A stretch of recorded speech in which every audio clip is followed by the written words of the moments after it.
Today we are going to derive the expression for the radius of the orbit in any atom. Here, look at the diagram.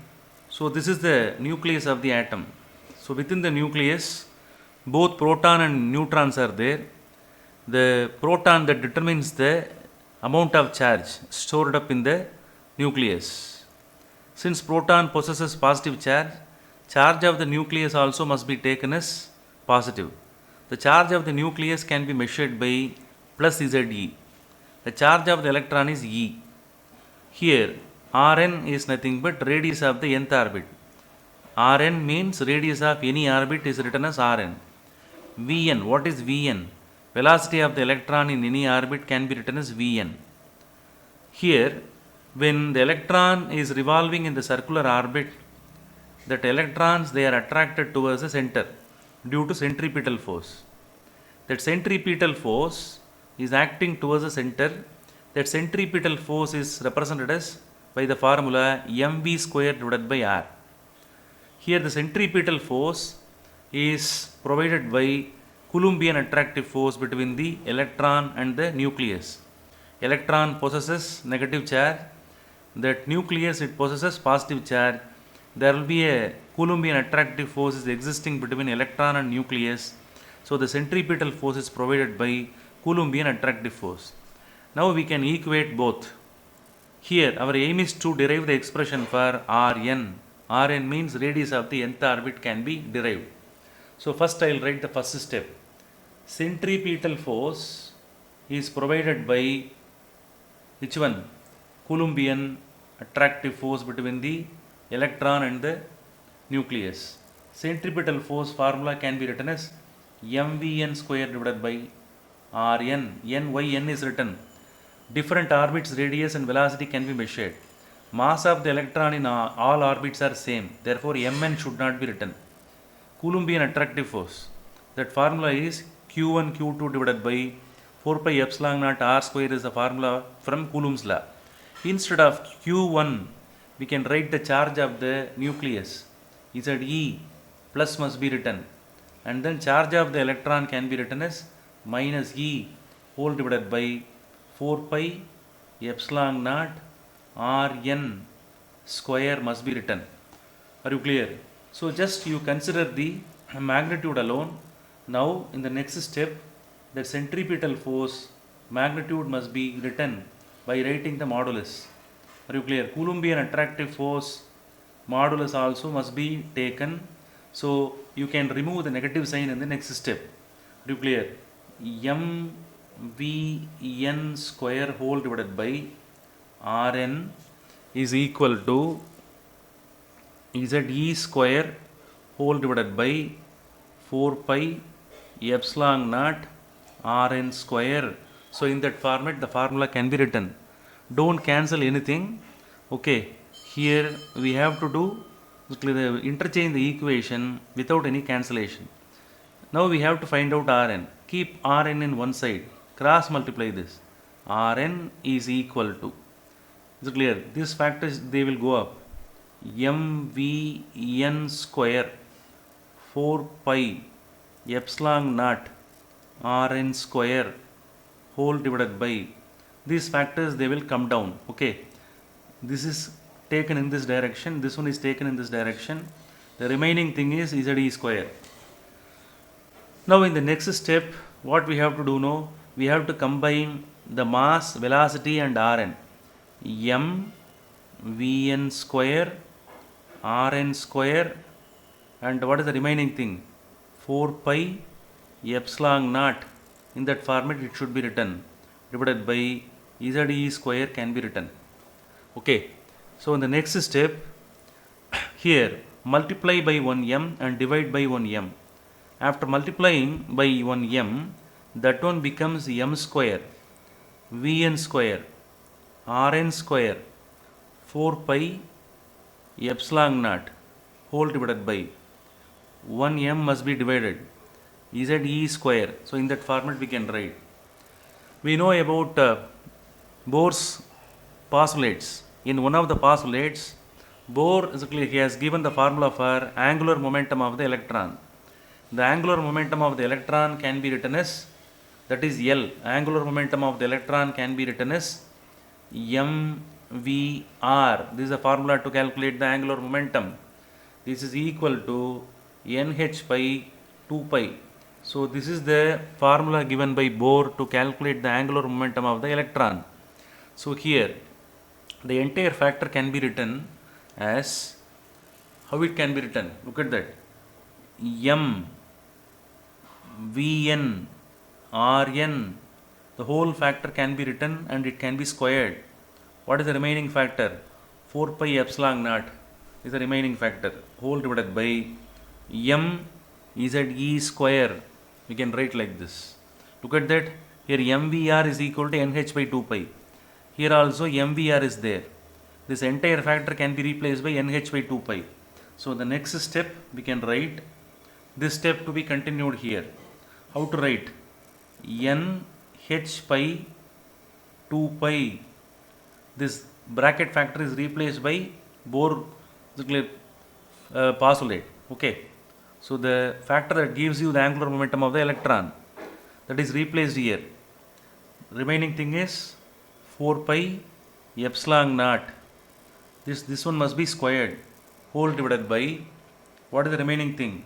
M ze square. It can be written like this. So after that what we have to do? Multiply this. It should be squared. N square h square whole divided by 4 pi square. Already here 4 pi epsilon naught is there, whole divided by m ze square. Now this 4 and 4 can be cancelled, 1 pi can be cancelled. So what is the rest of the factor? N square h square epsilon naught whole divided by, here 1 pi is there, that pi that can be brought down, m pi ze square. So this is the formula to calculate the radius of the nth orbit in any atom.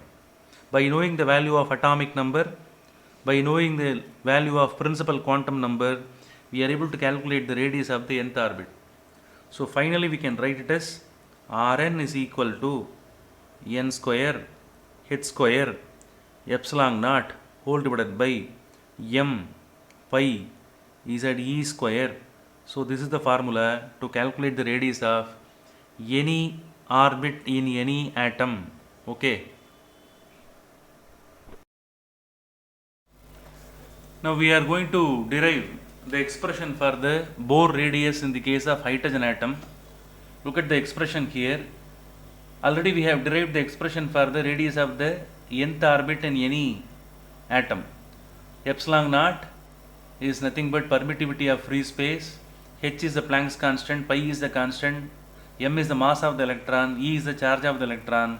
So all constants can be written within the bracket. Here n square, that is nothing but principal quantum number that differs from orbit to orbit. First orbit principal quantum number is n is equal to 1. Second orbit principal quantum number is 2. It goes on like that. Z is nothing but atomic number of the particular atom, particular element. So here these two are the variables. Here these are all constants. So here this factor, this entire factor can be written as, since all are constant, we can write it as A naught. Rn is equal to, the entire constant can be simply written as A naught n square divided by Z. In that format we can write. So here, after substituting all the factors, constant factors in the formula, we are able to get a constant value. Here Z is nothing but atomic number. Let us take hydrogen atom. In the case of hydrogen atom, the value of Z is equal to 1. Atomic number of hydrogen is 1. So you can substitute Z is equal to 1 here.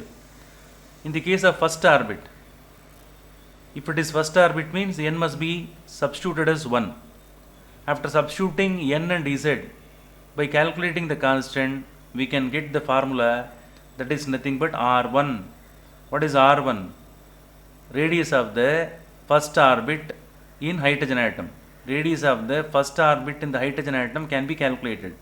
Here A naught value is this much. How much? 0.53 Armstrong unit is the A naught value. Into, substitute here, instead of n, substitute 1 square. Are you clear? Divided by 1 can be substituted. R1 is nothing but, what is this? Bohr radius. Bohr radius in the case of hydrogen, its value is how much? 0.53 Armstrong unit. This one may be asked often in the examination. What is the value of Bohr radius of the hydrogen atom? By the time you have to write this particular value. Are you clear? Here, if the Z value, if it changes, for example, if you take helium, there Z must be written as 2. There the Bohr radius of helium will be different. This is the Bohr radius of the hydrogen. So the Bohr radius for different element will be different. That you should know. Are you clear? Now, in the case of same hydrogen atom, if you want to calculate the radius of the second orbit, what you have to do? Z is equal to 1. So what is the rest of the factor? 0.53 Armstrong unit into n square is the formula to calculate radius of any orbit can be calculated, provided if the n is equal to 2 means substitute 2 here. R2 is equal to 0.53 Armstrong unit into 2 square must be substituted. So after multiplying you will get the answer is, the answer will be 2 point, that is equal to, actually this is equal to A naught times of 4. A naught times of 4. This is nothing but A naught into 4. So 4 A naught is the answer. 2.116 Armstrong unit is the radius of the second orbit in hydrogen atom. Make a note. Are you clear? How will you calculate the radius of the third orbit in hydrogen atom? 0.53 Armstrong unit into third orbit means 3 square. This is nothing but, this one is nothing but A naught into 3 square is 9. So its value is 4.761 Armstrong unit. This is the third orbit radius in the case of hydrogen atom. So like that we are able to calculate the radius of the various orbits in hydrogen atom. The formula is Rn, look at that, Rn is equal to 0.53 Armstrong into n square. This formula must be used to calculate the radius of any orbit. Okay. Here the final conclusion is, since it is a constant, we can write it as Rn is directly proportional to n square. That is radius of the any orbit, nth orbit is directly proportional to square of the principal quantum number. So this is the final conclusion. When principal quantum number increases, the radius of the nth orbit also increases. Okay, very important one. And here finally we can write the ratio. What is the ratio of the first orbit? That is equal to how much? 0.53 Armstrong unit into 1 square. What is the radius of the second orbit? Radius of the second orbit is 0.53 Armstrong into 2 square. What is the radius of the third orbit? Radius of the third orbit is 0.53 Armstrong unit into 3 square. So how will you get the ratio?